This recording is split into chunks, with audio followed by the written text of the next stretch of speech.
किसी कहानी को पढ़ना एक बात है, लेकिन उसे अपनी आंखों के सामने एक मंच पर जीते जागते किरदारों के साथ घटित होते देखना, वो बिल्कुल अलग ही एहसास है। हाँ बिल्कुल। आज हम यही करने वाले हैं।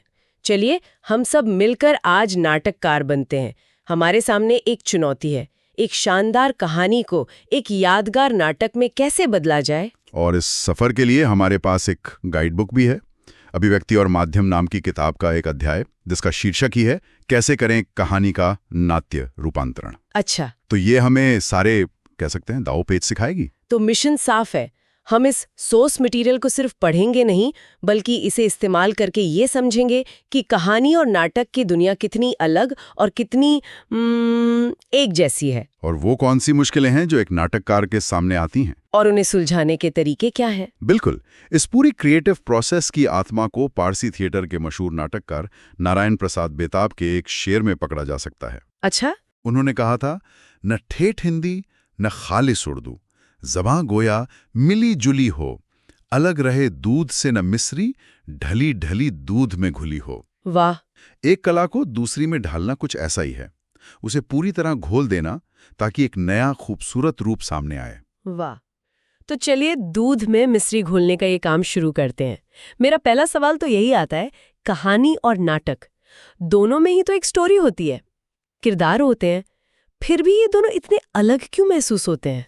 ये बहुत ही जरूरी सवाल है, क्योंकि इसका जवाब ही रूपांतरण की नींव है। देखिए, कहानी एक बहुत ही पर्सनल, एक बहुत ही निजी अनुभव है।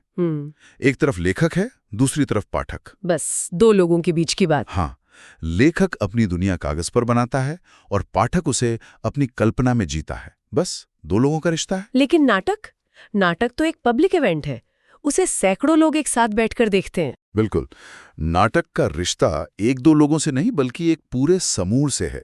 लेखक, director, actor, light designer, set designer और सबसे जरूरी ऑडियंस। हाँ, और ऑडियंस, ये सब मिलकर उस कहानी को उसी पल उसी जगह पर जिंदा करते हैं। ये एक सामूहिक अनुभव है।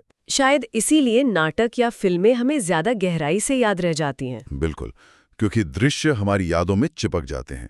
गोदान, देवदास, उसने कहा था, इन कहानियों को हम सबने पढ़ा है, लेकिन उनके फिल्मी या नाट्य रूपांतरण हमारी यादों का हिस्सा बन गए हैं। ठीक है, तो अनुभव का फर्क तो समझ आ गया, लेकिन बनावट के स्तर पर क्या कुछ चीजें कॉमन नहीं होती? मतलब एक ढांचा तो दोनों का एक जैसा ही होगा। हाँ, बिल्कुल। दोनों में एक कहानी होती है, यानी एक प्लॉट। दोनों में किरदार होते हैं, एक सेटिंग होती है जहां कहानी घटती है। दोनों में एक प्रॉपर स्टोरी आर्क होता है, एक बिल्डअप, टेंशन और फिर एंड में एक क्लाइमैक्स। तो कह सकते हैं कि दोनों का डीएनए काफी हद तक एक जैसा है। हाँ, कह सकते हैं। तो फिर यहाँ सबसे दिलचस्प बात क्या है? वो कौन सी एक चीज है जो नाटक को कहानी से बिल्कुल अलग कर देती है? वो है द्वंद्व। हाँ, कॉन्फ्लिक्ट। हाँ, कॉन्फ्लिक्ट की अहमियत। यहाँ पर आकर दोनों विधाएं अलग हो जाती हैं। देखिए, कहानी में एक लेखक किसी किरदार के मन के अंदर 50 पन्ने बिता सकता है, उसकी सोच, उसके एहसासात को परत दर परत खोल सकता है। हाँ, और पाठक के पास उस दुनिया में डूबने का समय होता है। लेकिन मंच पर आप किसी की सोच को दिखा नहीं सकते, वहां तो एक्शन चाहिए। एग्जैक्टली। मंच पर सोच अदृश्य होती है, उसे दिखाने के लिए आपको एक्शन चाहिए, और एक्शन पैदा होता है द्वंद्व से, टकराव से। किरदारों का एक दूसरे से टकराव, हालात से टकराव, खुद से टकराव। यही द्वंद्व नाटक का इंजन है। ये वो आग है जो कहानी को आगे बढ़ाती है और ऑडियंस को कुर्सी से बांधे रखती है। मतलब कहानी में द्वंद्व हो सकता है, लेकिन नाटक के लिए ये ऑक्सीजन है। बिल्कुल सही कहा। इसके बिना नाटक सपाट और उबाऊ हो जाएगा ना, और उसे शायद बढ़ाना होगा। हाँ, चलिए प्रैक्टिकल होते हैं। मान लीजिए हमारे हाथ में प्रेमचंद की कहानी ईदगाह है। हमारा पहला कदम क्या होगा? इस कागज पर लिखी कहानी को स्टेज के लिए कैसे तैयार करें? सबसे पहला और सबसे जरूरी कदम है कहानी को समय और स्थान के हिसाब से तोड़ना। इसे ऐसे समझिए जैसे आप एक फिल्म एडिट कर रहे हैं। जब तक कैमरा एक ही जगह पर है और समय भी लगातार चल रहा है, वो एक सीन है। अच्छा। जैसे ही आपको जगह बदलनी पड़े या समय में आगे पीछे जाना पड़े, आप चिल्लाएंगे कट, और वो सीन खत्म हो जाएगा। यही नियम नाटक पर भी लागू होता है। नई जगह या नया समय मतलब नया दृश्य। ठीक है, तो ईदगाह के केस में इसे कैसे करेंगे? कहानी तो बस चलती जाती है। चलिए साथ में करते हैं। कहानी की शुरुआत में प्रेमचंद ने मेले को लेकर बच्चों के उत्साह का एक लंबा, खूबसूरत मनोवैज्ञानिक ब्यौरा दिया है। हाँ, वो तो है। अब इसे स्टेज पर कैसे दिखाएं? हम कोई नरेटर तो खड़ा नहीं कर सकते जो ये सब पढ़ के सुनाए। नहीं नहीं, वो तो बहुत बोरिंग हो जाएगा, हमें उसे दिखाना होगा। बिल्कुल। तो ये हमारा पहला दृश्य बन सकता है। स्टेज पर गांव का एक हिस्सा, सुबह का वक्त है, कुछ बच्चे भागदौड़ कर रहे हैं, तैयार हो रहे हैं। एक बच्चा बार बार अपनी जेब से पैसे निकालकर गिनता है और वापस रख लेता है। उसकी आंखों में एक चमक है। ये छोटी छोटी हरकतें प्रेमचंद के लिखे उन कई पन्नों को बिना एक शब्द कहे जिंदा कर देंगी। और फिर इस दृश्य का अंत हम हामिद और उसकी दादी अमीना के बीच के संवाद पर कर सकते हैं, जिससे कहानी को एक दिशा मिले। बिल्कुल सही। मतलब हर सीन का एक मकसद होना चाहिए। वो या तो कहानी को आगे बढ़ाए या किसी किरदार के बारे में कुछ नया बताए। निश्चित रूप से।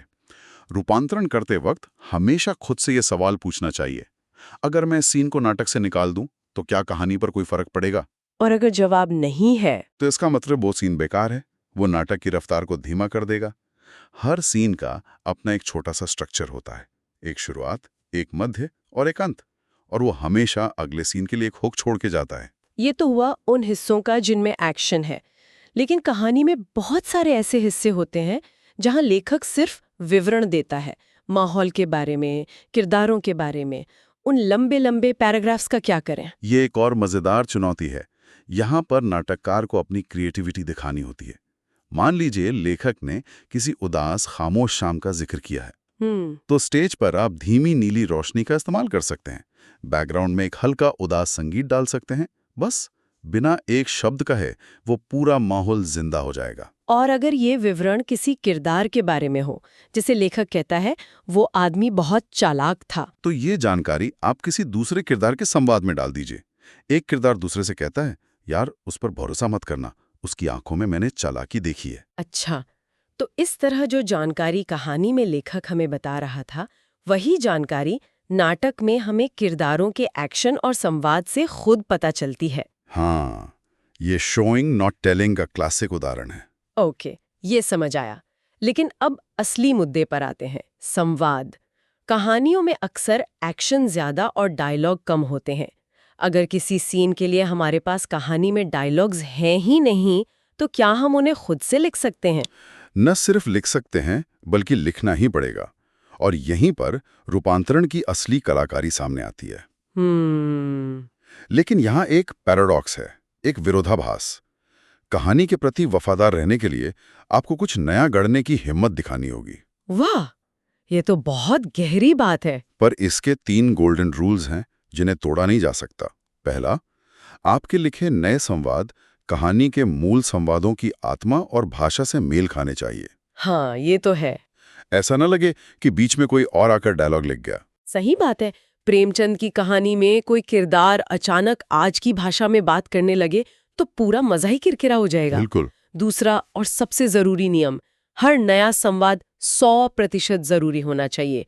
उसका कोई मकसद हो, कहानी को आगे बढ़ाना, किरदार को उभारना या कोई तनाव पैदा करना। मतलब सिर्फ खाली जगह भरने के लिए संवाद नहीं लिखने चाहिए। कभी नहीं। और तीसरा नियम, जो मंच के लिए बहुत जरूरी है, संवाद छोटे, असरदार और बोलचाल की भाषा के करीब हों। पाठक कागज पर लंबे लंबे फलसफे वाले संवाद पढ़ सकता है, पर दर्शक का ध्यान बहुत जल्दी भटकता है। मंच पर हर शब्द को अपना वजूद साबित करना होता है। ठीक है, तो हमने सीन बना लिए, स्टेज सेट कर लिया, डायलॉग भी लिख लिए, लेकिन ये सब तो बेकार है अगर हमारे किरदारी दमदार ना हो।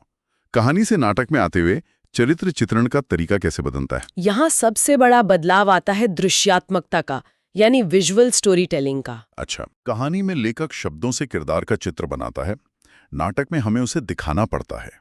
ईदगाह का उदाहरण वापस लेते हैं। प्रेमचंद ने ये नहीं बताया कि मेले जाते वक्त हामिद ने कैसे कपड़े पहने हैं। नहीं बताया। लेकिन नाटक में हम ये दिखा सकते हैं। कैसे? हम दिखा सकते हैं कि हामिद नंगे पैर है, उसके कुर्ते में कई पैबंद लगे हैं, वहीं दूसरे बच्चों ने साफ सुथरे जूते और नए कपड़े पहने हैं, जो उनकी अच्छी आर्थिक हालत को दिखाते हैं। हाँ, ये एक छोटा सा विजुअल बिना एक शब्द कहे हामिद की गरीबी और उसके स्वाभिमान दोनों को एक साथ स्थापित कर देगा। लेकिन एक मिनट, क्या ये थोड़ा ज्यादा ऑन द नोज या क्लीशे नहीं हो जाएगा? मतलब गरीबी दिखाने के लिए फटे कपड़े, ये तो बहुत फिल्मी लगता है। क्या इससे किरदार एक कैरिकेचर बन के नहीं रह जाएगा? बहुत अच्छा सवाल है। और यहीं पर डायरेक्टर और एक्टर की समझ काम आती है। सिर्फ फटे कपड़े दिखाना काफी नहीं है। ये है कि हामिद उन कपड़ों को कैसे पहनता है। क्या वो उनमें शर्मिंदा है या उसके स्वाभिमान पर कोई फर्क नहीं पड़ता। उसकी चाल ढाल, उसकी आंखों की चमक, ये सारी चीजें मिलकर उस विजुअल को क्लीशे होने से बचाती हैं और उसे गहराई देती हैं। अच्छा। इसी तरह किरदारों के संवादों में उस जगह की बोली का हल्का सा रंग डालकर उन्हें और ऑथेंटिक और असली बनाया जा सकता है। मेरे हिसाब से सबसे बड़ी चुनौती तो किरदार के मन में चल रही बातों को दिखाने की होती होगी। कहानी में तो लेखक सीधा लिख देता है, हामिद ने सोचा, लेकिन स्टेज पर ये कैसे दिखाएंगे? हाँ, ये तो है। जैसे ईदगाह में हामिद बाजार में मिठाइयों और खिलौनों को देखकर ललचाता है, लेकिन फिर उसे याद आता है कि रोटी बनाते हुए उसकी दादी का हाथ जल जाता है। ये पूरा आंतरिक द्वंद्व मंच पर कैसे जिंदा होगा? ये रूपांतरण की सबसे मुश्किल और सबसे मजेदार पहेली है। इसे सुलझाने के लिए हमारे पास कुछ टूल्स हैं। एक बहुत पुरानी तकनीक है स्वगत कथन, यानी सोलिलोक्वी, जिसमें किरदार स्टेज के कोने में जाकर दर्शकों से या खुद से बात करता है। हाँ, लेकिन वो तो आजकल थोड़ा पुराना और नाटकी नहीं लगता। मतलब असल जिंदगी में कौन ऐसे कोने में जाकर खुद से बात करता है? आप सही कह रहे हैं। इसीलिए आजकल इसका इस्तेमाल कम होता है। इसकी जगह अब वॉइस ओवर ने ले लिया है। अच्छा। किरदार मंच पर खामोश है, सोच में डूबा हुआ, लेकिन उसकी आवाज, उसके मन के विचार एक रिकॉर्डिंग के जरिए हमें सुनाई देते हैं। ये बहुत असरदार तरीका है। और वो दादी के हाथ जलने वाली बात? उसके लिए हम फ्लैशबैक का इस्तेमाल कर सकते हैं। अचानक स्टेज की लाइट बदल जाए और एक पल के लिए हमें एक दूसरा दृश्य दिखे जिसमें अमीना का हाथ जल रहा है और छोटा हामिद उसे देख रहा है। ये 1 सेकंड का विजुअल दर्शकों को हामिद के फैसले के पीछे की पूरी भावना समझा देगा। और क्या बिना इन टेक्निकल चीजों के सिर्फ एक्टिंग से ही दिखाया जा सकता है? बिल्कुल दिखाया जा सकता है, और वही सबसे उम्दा अभिनय माना जाएगा। सोचिए, हामिद की ललचाई हुई आंखें खिलौनों की दुकान को देख रही हैं। वो होठों पर जीभ फेरता है, फिर एक गहरी सांस लेता है और भारी कदमों से दुकान से दूर चला जाता है। ये पूरा सीक्वेंस उसके मन के तूफान को बिना एक शब्द कहे बयां कर सकता है। वाह। ये पूरी तरह से डायरेक्टर और एक्टर की कला पर निर्भर करता है। तो इन सब बातों का सार क्या है? एक सफल नाटककार बनने का, एक अच्छी कहानी को एक शानदार नाटक में बदलने का आखिरी सूत्र क्या है? सार ये है कि एक अच्छा रूपांतरण करने के लिए सिर्फ कहानी को समझना काफी नहीं है। ये जानना भी बेहद जरूरी है कि आज के थिएटर में, आज के रंगमंच में क्या-क्या संभावनाएं हैं। मतलब लाइट, म्यूजिक, सेट डिजाइन और एक्टिंग की नई-नई तकनीकें क्या हैं? हाँ, और ये ज्ञान सिर्फ किताबें पढ़कर नहीं मिल सकता। मतलब एक अच्छा नाटक लिखने के लिए पहले अच्छे नाटक देखना जरूरी है। बिल्कुल। शायद रूपांतरण का पहला और आखिरी पाठ यही है कि अच्छे नाटक देखे जाएं। उससे एक समझ बनती है कि कागज पर छपे काले अक्षरों को स्टेज पर जिंदा करने की कितने अनगिनत, कितने जादुई तरीके हो सकते हैं। और हमारे सोर्स मटेरियल में भी कुछ सफल रूपांतरणों के नाम दिए गए हैं। हाँ, भीष्म साहनी की चीफ की दावत, मंटो की टोबा टेक सिंह और प्रेमचंद की कफन, ये सब इस बात का सबूत हैं कि ये कला कितनी खूबसूरत है। तो आज हमने मिलकर एक नाटककार की पूरी यात्रा को जिया। कहानी और नाटक के डीएनए को समझने से लेकर कहानी को दृश्यों में तोड़ने, नए संवाद गढ़ने और किरदारों के मन की उलझनों को मंच पर उतारने तक की पूरी प्रक्रिया को। हमारे सोर्स मटेरियल में उन कहानियों की लिस्ट है जिन्हें सफलतापूर्वक नाटकों में बदला गया। लेकिन यहाँ से एक उल्टा सवाल भी दिमाग में आता है, जो हमारे श्रोताओं के सोचने के लिए है। अच्छा। क्या इसका उल्टा संभव है? क्या किसी नाटक की स्क्रिप्ट, जो पूरी तरह से डायलॉग और स्टेज डायरेक्शन पर टिकी होती है, उसे सफलतापूर्वक एक दिलचस्प, पढ़ने लायक कहानी में बदला जा सकता है? ये तो सोचने वाली बात है। और अगर ऐसा किया जाए, तो इस प्रक्रिया में क्या खो जाएगा और शायद क्या कुछ नया हासिल होगा?